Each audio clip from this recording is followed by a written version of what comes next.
جوڈا یا یہودا کا خط یونانی اور عبرانی میں نام کے تلفظ کے ساتھ۔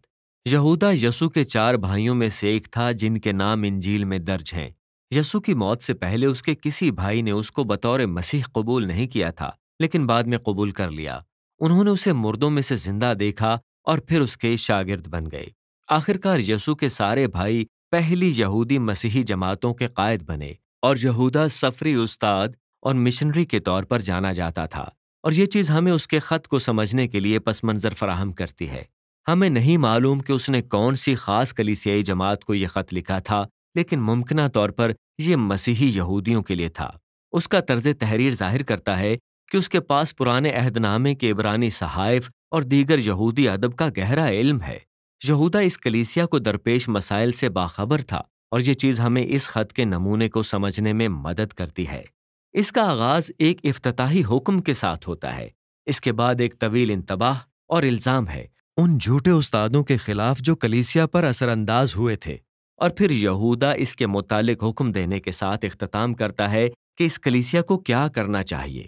یہودا اس کا آغاز اس کلیسیا کو حقیقی ایمان کے لیے جاں فشانی کرنے کے حکم کے ساتھ کرتا ہے۔ وہ کہتا ہے کہ اس کا منصوبہ ایک لمبی تحریر قلم بند کرنا تھا جو مسیحا کے وسیلے ہماری اس نجات کے متعلق ہے جس میں ہم سب شریک ہیں۔ لیکن وہ کہتا ہے کہ جب اس نے اس کلیسیا کے بارے میں فوری خبر سنی تو منصوبے میں تاخیر ہو گئی، اور یوں اس نے بہت سوچ سمجھ کر لیکن بہت مختصر خط لکھا۔ یہودا اس طرح شروع نہیں کرتا کہ انہیں ایمان کے لیے جاں فشانی کیسے کرنی چاہیے، بلکہ وہ کہتا ہے کہ یہ انہوں نے کیوں کرنی ہے۔ یہ ان جھوٹے استادوں کی وجہ سے تھا جو اس کلیسیا میں گھس آئے تھے، اور وہ ان کی تعلیم کو نہیں بلکہ ان کے طرز عمل کو نشانہ بناتا ہے۔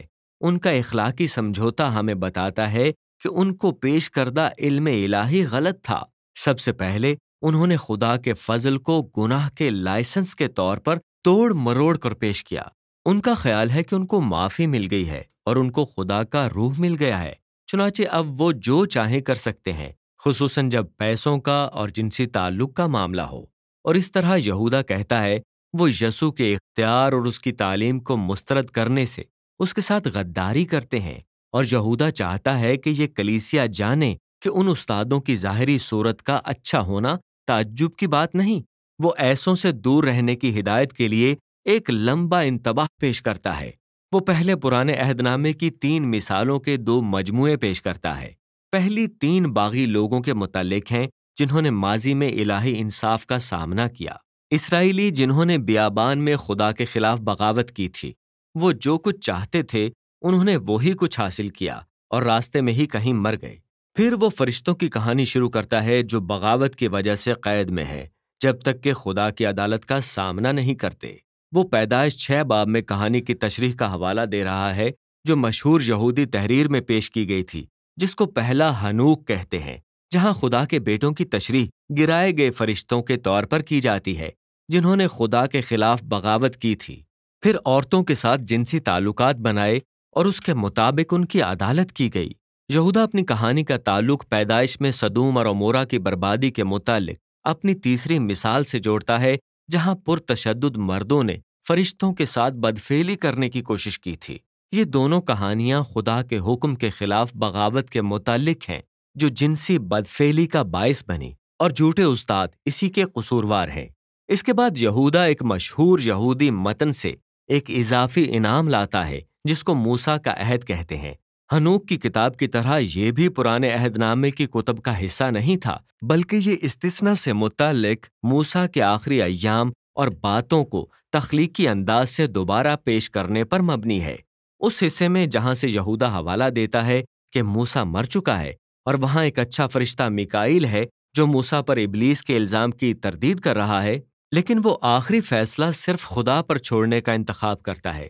اب یہ کہانیاں آپ کو عجیب معلوم ہو سکتی ہیں، لیکن یہودی لوگوں کے لیے جو کہ اس ادب سے واقف تھے، یہودا کے انتباہات اچھی طرح قابل فہم ہیں۔ ان جھوٹے استادوں کے رویے کی جڑیں قدیم ہیں۔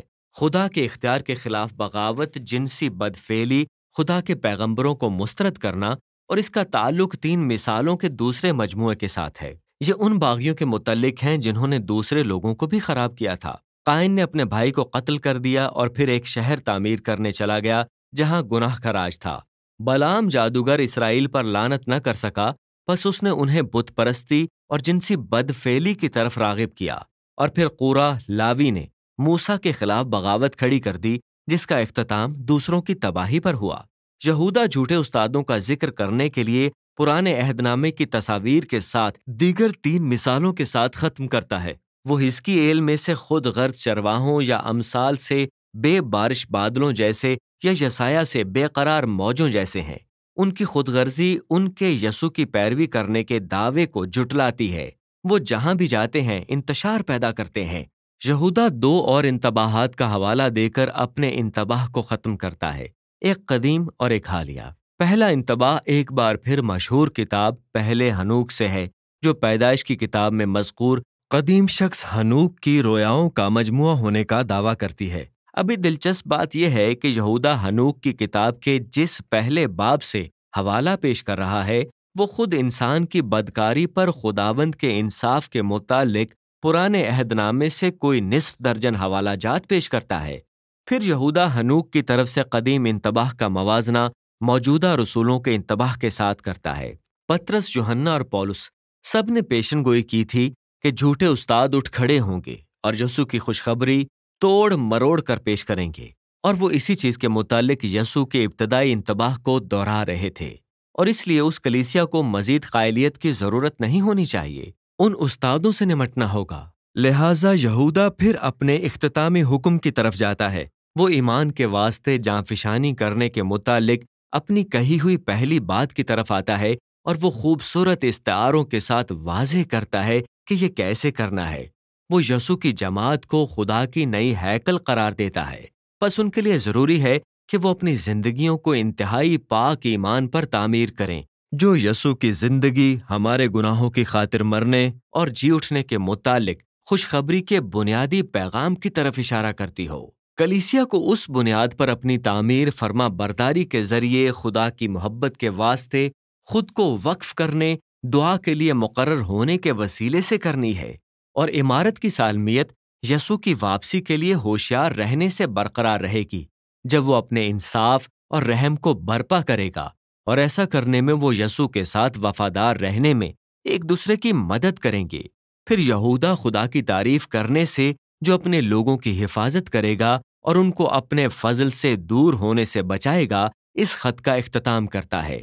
یہودا کا یہ مختصر خط بہت سے جدید قارئین کے لیے طاقتور اور پریشان کن ہے، جو پوچھتے ہیں کہ وہ ان متنوں سے کیوں حوالے دیتا ہے جن کو آج عبرانی بائبل کا حصہ نہیں سمجھا جاتا، یعنی پہلا ہنوک اور موسیٰ کا عہد نامہ۔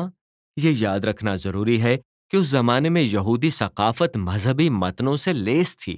یسوع اور اس کا خاندان اور تمام ابتدائی یہودی مسیحی بھی عبرانی بائبل کے ساتھ بہت سی کتابوں کو پڑھتے ہوئے بڑے ہوئے تھے، جن کی تعلیمات کی بنیاد کتاب مقدس پر مبنی اور اس سے متاثر تھیں، اور ہم جانتے ہیں اس بات پر کچھ قدیم مباحثے تھے کہ آیا بعد میں آنے والی کچھ کتابوں کو کلام مقدس کے طور پر دیکھا جائے یا نہیں، لیکن اس سے قطع نظر وہ اب بھی اہم ہے۔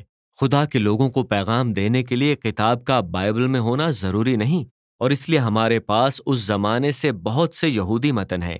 آج ان کو اپوکریفا کے مجموعے کے طور پر جانا جاتا ہے۔ ان کو سوڈو پیگرافا کے ساتھ ڈیوٹرو کینن بھی کہا جاتا ہے۔ یہ سب محفوظ تھیں اور ان کو یہودی اور مسیحی جماعتوں میں پڑھا جاتا تھا۔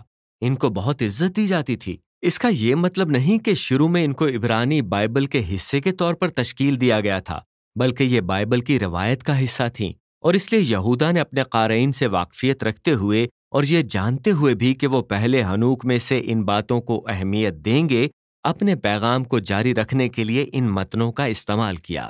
یسوع کے وسیلے سے خدا کا فضل صرف عقلی رضامندی کا نہیں، بلکہ پوری زندگی کے رد عمل کا مطالبہ کرتا ہے۔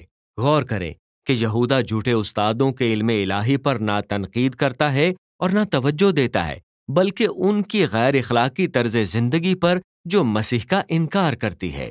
اور اس طرح یہاں یہودا اس بات کا اطلاق کر رہا ہے جو یسوع نے پہلے اپنے شاگردوں کو بتائی تھی، اگر تم مجھ سے محبت رکھتے ہو تو میری باتوں پر عمل کرو گے۔